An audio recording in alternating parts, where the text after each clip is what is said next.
Is it possible that Meta could be the smartest tech company on the planet right now? Now that's a controversial question, and there are a lot of differing opinions on whether Meta is making the right choices and how they're currently running their company. I won't be able to answer that question definitively, whether they're genius or not, but I do think there's a little more to Meta than people give them credit for. In this video, I want to look at Meta a little differently than some of the other opinions that I've seen floating around. It seems today that they have a certain amount of utility, but it also seems that they have a lot of utility that they're planning for the future. And that's really what I want to focus on. Now, I don't work for and I don't have any relationship with Meta, so this is just my perspective based upon different models of technology analysis that I tend to use when I'm looking at different companies and thinking about what their future might be. And there are some really cool things that I think Meta is producing. As an example of some of the criticism that I hear about Meta, and I do disagree with this criticism, is a lot of comments out there about the falling stock price. You can't see a video about Meta without a thumbnail that has a Mark Zuckerberg looking sad with a stock price falling down. And I think that sharp decline is not really an indicator of Meta's future. I've been around long enough that I've seen different stock prices. I've seen high stock prices for a company called Silicon Graphics. And I've seen really low stock prices for this company called Apple. You may have heard of them. In fact, I remember when Apple launched OS X to replace OS 9, and there was a huge backlash from the Apple community at that time. The stock did drop, and people were like, this is the end of Apple. But eventually, it ended up being that the OS X was the foundational software that they used across a lot of the products that we see Apple selling today. So Apple's pivot to OS X potentially saved the company, and the stock seems to have recovered. So the criticisms of Meta based upon stock price, they do seem to me to be a little bit naive, and they are a little bit familiar as well. Stock markets do tend towards the short term of projected profits in an upcoming quarter. They focus on that short term, and in my opinion, that really limits innovation and company growth because then you're chasing a quarter. Now, I'm not a financial analyst, and this isn't supposed to be a video about the financial analysis of Meta. I'm more interested in technical utility of Meta.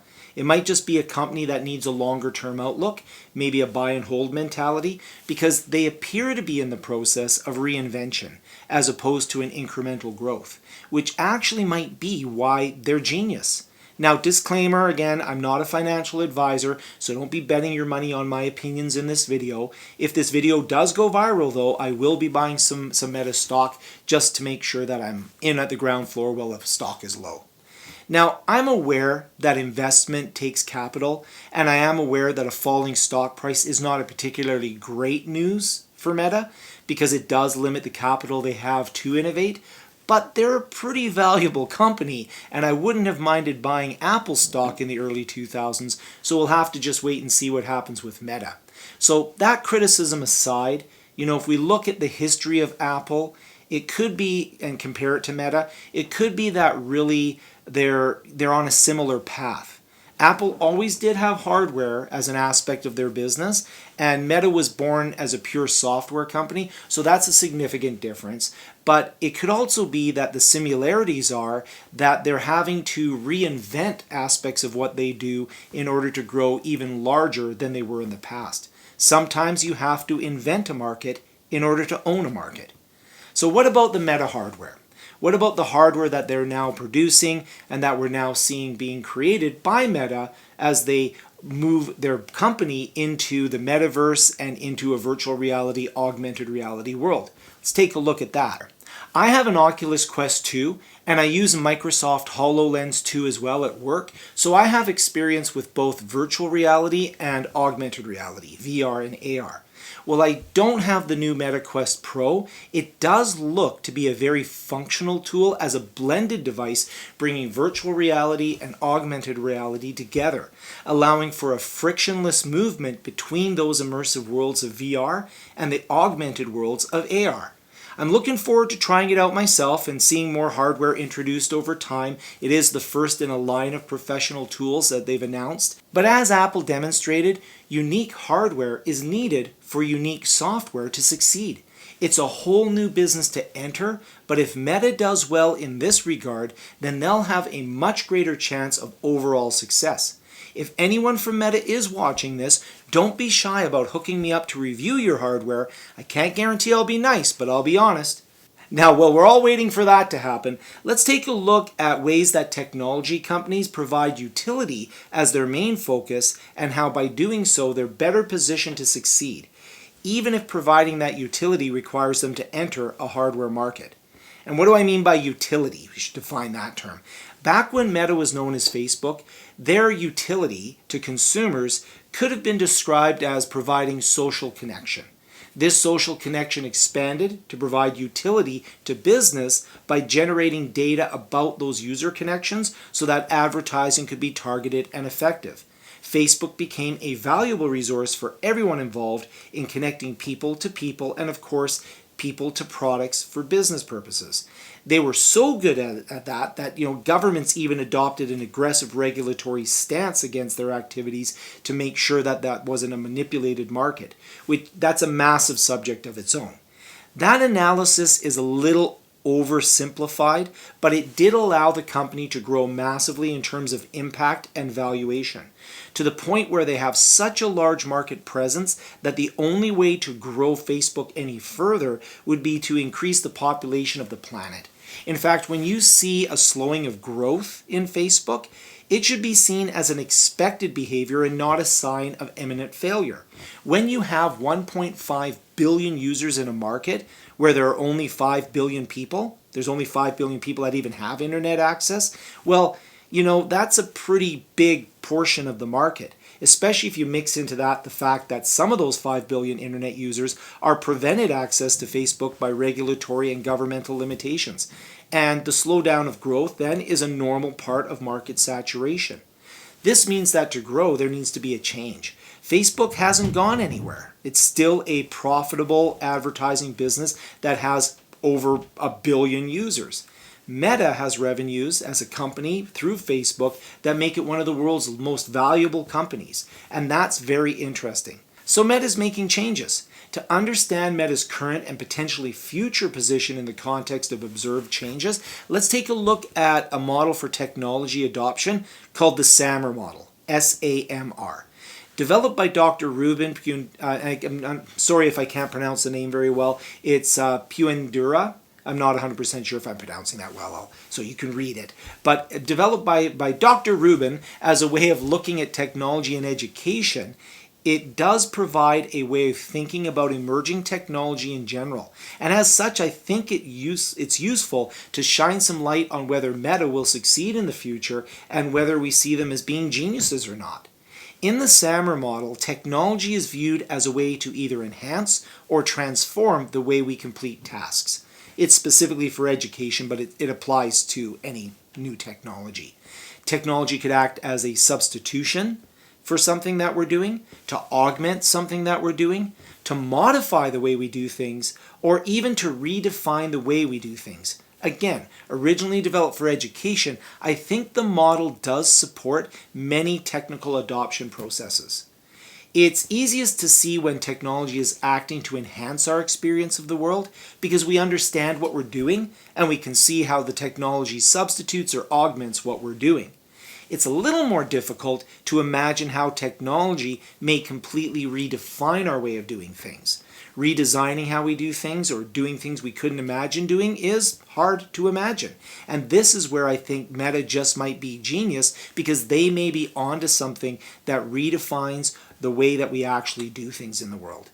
It's in these tasks that we look to the leaders, the visionaries, the geniuses to help guide our understanding and to drive utility in the transformational activities. This becomes even more complex when we start looking at different segments of users. So we have a model that talks about the technology, but what about the different segments of users and their attitudes towards how they intend to use that technology? That's something I'll break down in a moment. It's within this transformational realm that I think Meta just might be onto something. It might be bigger than people realize. If I take a look back to, 2022, one day in the future, if I look back at today and take a look at 2022, I might be wondering why we didn't see it earlier, or not. I'm not a clairvoyant. We'll see what happens in the future. But it is something that I think Meta might be onto, a transformational type of technology. Now, what I do know is that new technologies tend to have a level of imperfection as they are developed and evolve. So, for example, my first generation iPod is nothing like my Apple phone that I have today in terms of the ability to play music and do all sorts of different functions. VR in the mid-90s was actually a thing, and there were these giant immersive headsets that you could put on, and you could look at a wireframe objects. That evolved over time, but it was always remained a bit of a niche technology due to the cost of the technology and the overall capability. There was a lot of friction. I do remember playing Doom wearing a giant helmet in a mall in the 90s. And we may have reached a point where Meta has developed some interesting differences to those previous attempts to make VR and AR mainstream, because both the software and the hardware that they're developing really have evolved VR and AR. It may even seem rudimentary at this point based upon our experience of the real world, but it is an evolution from what we had in the 1990s and the early 2000s. So at different stages of technical adoption, different users will have different tolerances for imperfections. I see the following categories of users and uses that I think are helpful for examining Meta specifically, their Metaverse and the work they're doing in VR and AR. So the first group of users would be experimenters, those people who are early adopters. The second group of users that I define are those that seek entertainment, specifically gamers. Then there are social networkers, which seems to be a market that Meta obviously is comfortable with and is interested in. Then there's the work and the education market, and then there's full lifestyle market. If we look at each of these areas in terms of their tolerance for imperfection, sometimes referred to as their ability to accept friction. And we also look at how the technologies can evolve over these domains in terms of the SAMR model. We might just start to see a larger picture emerging of just why Meta might be positioned for massive success. So let's look at each of these groups. First, the experimenters.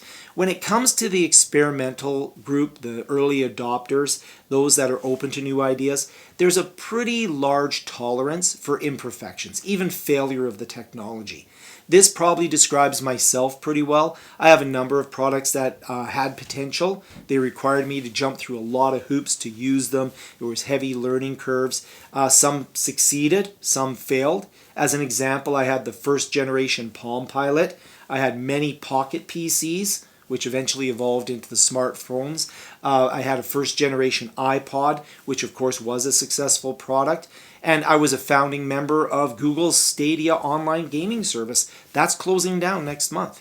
So all of these technologies required me, as an experimenter, to struggle with one or more aspects of the tools and the functionality they provided. But as an experimenter, I'm fine with that. The friction doesn't bother me. This is the same with the earliest VR and AR tools. Spending 5 hours to set up a 30-second experience that crashes is completely acceptable to this group of users. Then there are the gamers or the entertainment seekers. Now, there's a surprising amount of tolerance for imperfection in the entertainment and the gaming market, especially amongst gamers. Not in terms of utility, because they definitely want to be able to play the game and they don't want the game to crash, but in terms of the actual elements of the game itself. For example, things like they will learn new controls, they will tolerate different graphic levels, they'll tolerate a different environment for the experience. A good example of this is one of the most popular games that's ever been created is Minecraft. And for anybody making fun of the avatars in the metaverse, take a look at the ones in Minecraft. Well, Minecraft players do have legs, they aren't that great. And what about Pac-Man? So the idea is that a gamer doesn't necessarily need to have a fully immersive experience. As long as the gameplay is there, they'll tolerate a lot of unusual visuals or even the requirement to learn controls or game mechanics. The point here is that gamers will tolerate more abstraction. So it doesn't surprise me that after the experimenters group, the first group to use VR extensively are gamers. And to the point where Meta has several successful money-making games on their platform. So that's already a success. Now, the Oculus products that are currently out there, and again, I have the Quest 2 myself, make it very easy to get into that entertainment environment and play a game very quickly. So the entertaining aspects of those devices is very quick to take advantage of, and it's a way that's completely entertaining. It's a lot of fun. There are many games that are not just substitutions of existing games. Those do exist, but they've actually taken advantage of the technology to become transformational in the way we play the games, changing the way we play the game. As such, they're further along in terms of the technical maturity or the SAMR model in terms of adopting VR as a useful, purposeful technology. Now, there are some things that I think maybe are a little bit of a miss for Meta, and that's really around social interactions and social interactivity. So technology for social interactions are an area that appeals to a broader category than gamers. There's more people on social media than there are video game players. And there's huge networks of these social media consumers and creators. The rise of social networks is a massive subject unto itself as well. But from a technical standpoint, those that have succeeded in the social media arena generally produce products that are simple and relatively frictionless, especially those that run on hardware such as smartphones. They make it easy to text, photograph, video the world around us, and share that with others. Now, this was the genesis of Facebook. However, I think it's something that's potentially limiting their growth in terms of the metaverse. Why? Because there's a very low tolerance amongst this group for any technical friction.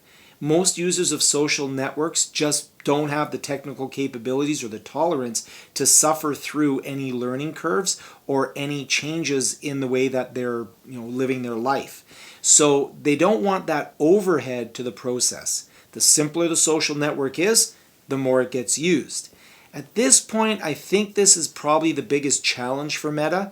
They're a social networking company, and they want a social networking metaverse. However, that want is not as important as to what the users will accept and actually use. So there's too much friction, in my opinion, between the metaverse that Meta is looking to build and the people that they would like to socially interact in that environment. Social interaction can be foundational to other uses of the technology, but it's not the easiest thing to build an initial adoption on in a new technology. The memes about the cartoony look of avatars, the obsession about their lack of legs, the general friction of entering a technical environment just to interact in a way that's a substitution rather than transformational is something I think Meta should consider a little more carefully. Now, full disclosure, I'm personally an introvert, and my social experiences in the metaverse have been annoying, not enlightening. I'm happy to consume social content, but participation in a metaverse social arena is something that I have personally not enjoyed as of yet. So at this point, the social aspect of the metaverse seems to be more for a unique set of users, social experimenters, those that are interested in new ways of social networking, and I'm not convinced that that represents 1.5 billion people. Maybe once people are on the platform with like-minded interests and find some value, but for now, this is not something that impresses me that much, and it seems at this point they're in the substitution phase of social networking in the metaverse, as opposed to a transformational and making it so appealing that everybody wants to be there. Critical mass will be harder to achieve when you also factor in the hardware limitations. So they have to not only get people to want to be in the metaverse for social interaction, they also have to get those people on the hardware. Now, I'll be fair to Meta though, they do seem to recognize that they need to facilitate more off-headset participation, and there are ways to interact with the metaverse outside of having to put on a headset. We'll see where that goes. Now, for the area that I think can really change Meta as a company, the area that I think just might make them geniuses, is the entire way that a vast number of people use technology in the workplace and in education. It's an area that I do think holds a lot of great potential for Meta. It's workplace and social interactions with a purpose. For example, teamwork, education, project work, design work, meetings across geographies. In fact, with the release of the Meta Quest Pro, this device might just be the golden ticket for Meta. It might act as the catalyst or the tipping point for the adoption of their hardware into those environments, into the work and the educational environments. The reason I think it's a potential tipping point is that Meta Quest Pro brings AR, augmented reality, into their mix, which I believe is a market far larger than gaming and social experimenters doing pure VR.